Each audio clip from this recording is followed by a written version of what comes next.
खुलुमबाय। गिबियावनो आंनि बे भिडिअनि गेजेरजों नोंथांमोन गासैखौबो बरायना लाबाय। बे भिडिअआ एनएसपि स्कलारशिपनि थाखाय पार्ट 2 भिडिअ जागोन। पार्ट 1 भिडिअआव एसएमएसआव फैनाय एनएसपि स्कलारशिपनि फेस अथेन्टिकेसनखौ माबोरै खालामो बेनि अनलाइन भिडिअखौ आं होखांबाय। जाय बिथांमोना दासिमबो खालामाखै बिथांमोना भिडिअखौ नायनानै खालामना लादो आरो जाय बिथांमोना खालामखांबाय बिथांमोननि थाखाय बेयो पार्ट 2 भिडिअ जागोन। बे भिडिअआ थारैनो स्टुडेन्टफोरनि थाखायल', जाय हायार सेकेन्डारि, आन्डार ग्रेजुएट, पोस्ट ग्रेजुएट फरायगासिनो दं एबा थांनाय बोसोराव जाय एनएसपि स्कलारशिपखौ फ्रेश एबा रिनिउएलै एप्लाइ खालामदोंमोन बिथांमोननावनो फेस अथेन्टिकेसन EKYC बिदोंमोन। जाय दासिमबो खालामाखै भिडिअखौ नायनानै खालामना लादो आरो जाय खालामखांबाय बिथांमोनाव साक्सेसफुल जानायनि एसएमएस फैदों, लोगोसे पासवार्डबो फैफादोंमोन। दा बेखौनो माबोरै चेक खालामो, जादोंना जायाखै, लोगोसे बेंकजों आधार कार्ड लिंक दंना गैया, बे भिडिअनि गेजेरजों गासैखौबो खोन्थालांगोन। भिडिअखौ जोबजासिम नायलांबानो जाबाय। दायो आङो एनएसपि OTR एप्सआव हाबलांनोसै, नोंथांमोनाबो हाबलांदो। एनएसपि OTR एप्सआव हाबनाय लोगो लोगो जोंहा मोनथाम अपसन मोनगोन। फार्स्टआव दङ जोंहा लगइन, सेकेन्डआव दङ जोंहा रेजिस्टार, थार्डआव दङ जोंहा EKYC बाय फेस अथेन्टिकेसन। सिगाङाव आं भिडिअ बानायना होखादोंमोन EKYC खौ माबोरै खालामो। जाय बिथांमोना दासिमबो खालामाखै भिडिअखौ नायनानै खालामहैबानो जाबाय।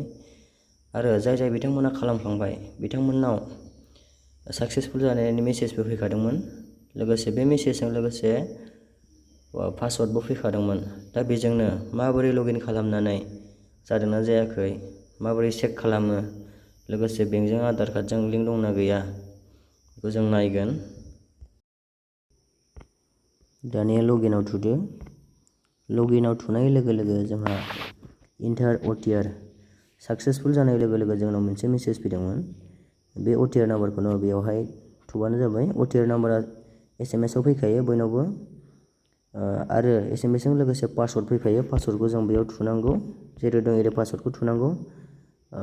लोगोसे जाय बिथांमोना OTR साक्सेसफुल जानाय मेसेजआ दानजाबाय बिथांमोना नैयाव फरगटआव थुनानै रिकभार खालामफिननो हागोन।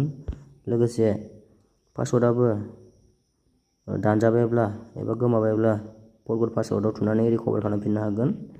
दायो जोंना पासवार्डबो आरो रेजिस्ट्रेसन नाम्बारबो दंखायो नालाय आं थुनानै बानायलांसै। नोंथांमोनाबो थुदो 2, 3।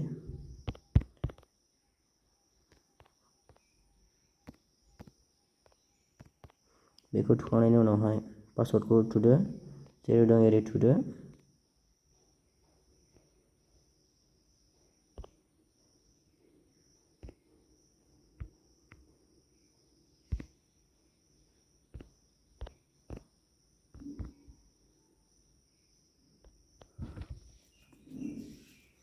बेखौ थुखांनायनि उनावहाय केपचाखौ थुदो, जेरै दं एरै थुदो।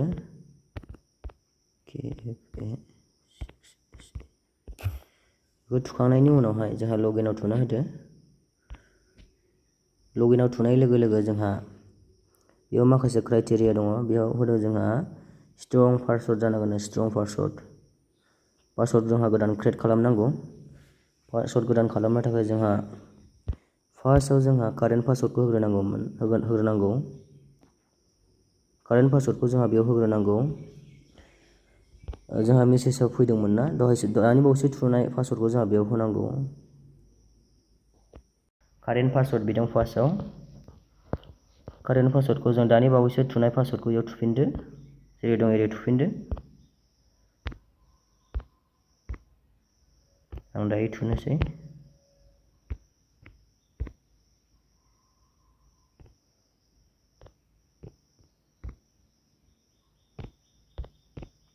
दायो जोंहा गोदान पासवार्ड बानायनांगौ। गोदान पासवार्ड जोंहा बानायनो थाखाय जोंहा बेयाव माखासे क्राइटेरिया होदों। पासवार्डआ जोंहा 8थानि खम जानो मोननाय नङा, लोगोसे आपार केस लेटार थानांगोन, लवार केसबो थानांगोन, स्पेसियेल केरेक्टारबो थानांगोन। आं बेयाव डेम' होनो हागोन माबायदि जानांगौ पासवार्डआ, स्क्रिनावहाय होगोन आङो, नोंथांमोना नायबानो जाबाय। आं दायो बेयाव पासवार्डखौ थुनोसै।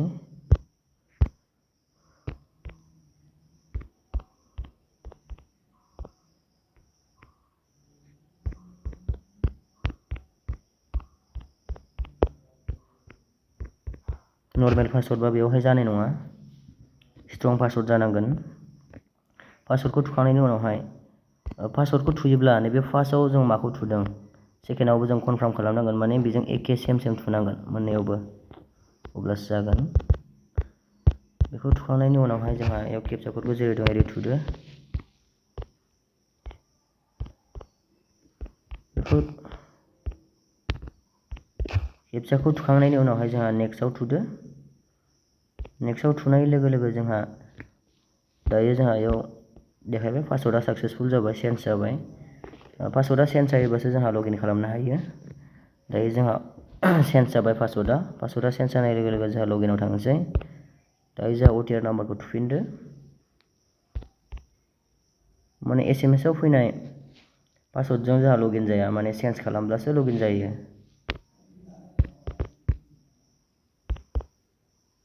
दाना OTR नाम्बारखौ थुफिनबाय। बेखौ थुखांनायनि उनावहाय दानिसो चेन्ज खालामनाय जोंहा पासवर्डखौ थुदो। माबोरै चेन्ज खालामदोंमोन, मा होदोंमोन जोंहा बेखौ थुफिनदो।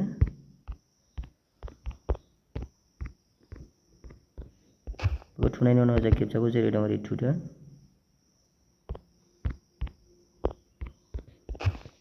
बेखौ थुखांनायनि उनाव जोंहा गासैबो थुखांजोब्बायब्ला जोंहा लगिनआव थुदो। लगिनआव थुनाय लोगो लोगो बेवहाय ओंखारबाय बिथांनि प्रफाइल डिटेल्सआ ओंखारफैजोब्बाय।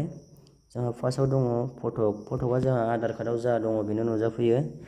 बेवहाय जोंहा नाम ओंखारबाय आरो डेट अफ बार्थआव फैबाय बिथांनि, लोगोसे जेन्डार, मबाइल नाम्बाराबो नुजाबाय, जिमेल, NSP स्कलारशिपआव रेजिस्टार खालामनाय मबाइल नाम्बार लोगोसे जिमेलआ नुजाफैबाय। लोगोसे बेयाव फादार नेम नुजाबाय आरो मादार नेमबो फैबाय। जोंहा नैयाव दङ EKYC फेस अथेन्टिकेसनआ बिथांना जाबाय। दाखालि बावै खालामनाय मोखांनि लाइभ फटक साफायनाया बिथांनिया जाबाय। दायो जोंहा बेवहाय खोन्थाबावदों बिथांना बेंकजों आधार कार्ड लिंक गैया, नट सिडेड खोन्थादों बेवहाय। जोंहा बिथांना बेंकजों आधार कार्ड लिंक गैया।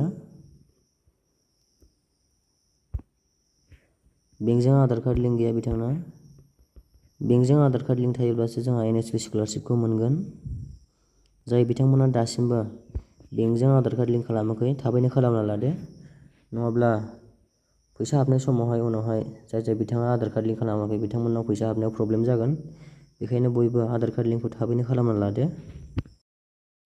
दायो आं गुबुन सासे फंबायनिखौ खिन्थानोसै, बिथांना आधार कार्ड लिंक जानाय। आधार कार्ड लिंक जायोब्ला आधार सिडिंनि जायगायावहाय सिडेड खोन्थागोन। सिडेड खोन्थायोब्लाथाय आधार कार्ड लिंक जाबाय। आरो जाय बिथांना आधार कार्ड लिंक जायाखै बिथांना नट सिडेड खोन्थागोन।